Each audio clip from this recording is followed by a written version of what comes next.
O ministro do Desenvolvimento Regional, o governador de Minas e prefeito se reuniram. O que fazer? Foram 40 minutos de sobrevoo pelas áreas mais atingidas da capital e da região metropolitana de Belo Horizonte. O que nós assistimos nesse sobrevoo é como a ocupação desordenada do solo pode vir a fazer com que muitas famílias venham a morar em área de risco.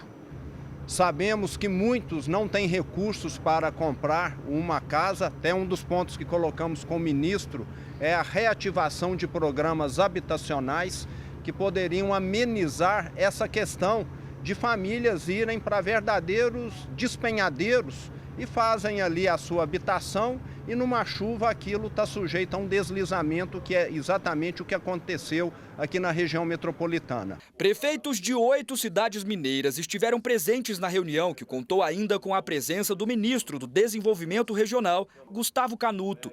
A ideia era que o governo federal pudesse conhecer as demandas locais. Só assim o ministério poderá direcionar os recursos de forma precisa. A conta de defesa civil tem, no mínimo, 90 milhões para as ações de socorro e assistência.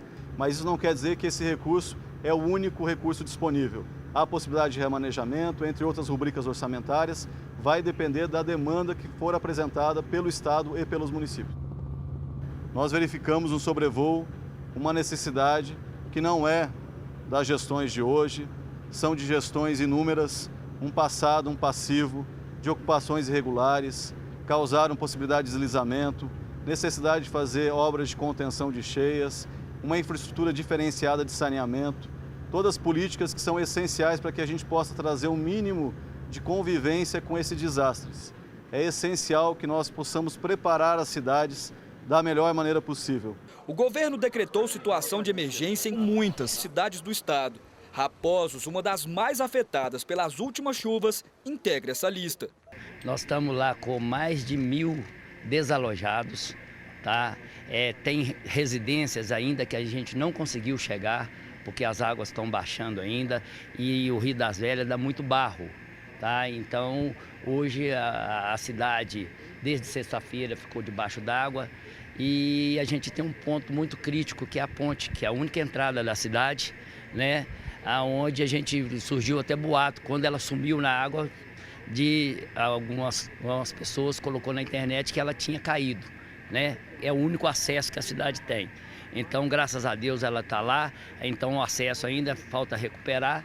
E a dificuldade maior nossa nesse momento é relocar essas pessoas.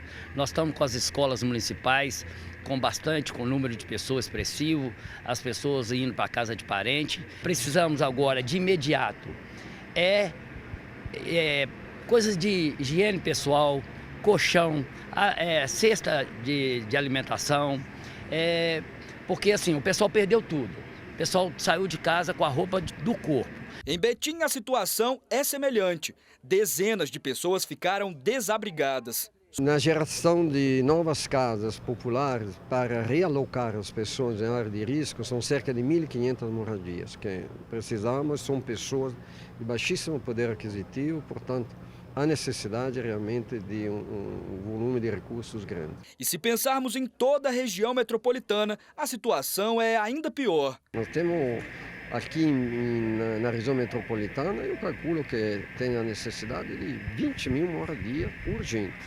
Tanto se você calcula 50 a 100 mil reais, dependendo do tipo de moradia, são alguns bilhões que vão precisar para poder retirar das áreas de risco a população que invadiu a encosta. A necessidade de melhorar a estrutura das cidades mineiras é um problema antigo.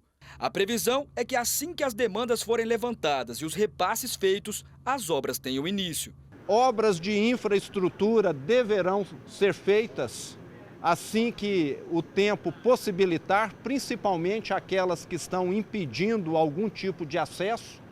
E a nossa prioridade no momento é a ajuda humanitária. O que nós precisamos no Brasil realmente são de políticas públicas consistentes, de longo prazo, que gradativamente venham a eliminar essas situações de risco. não adianta eu falar aqui, nós sabemos das limitações de recursos, que isso vai ser resolvido para o ano que vem, porque não vai. É um serviço, um trabalho que vai levar décadas para ser realizado.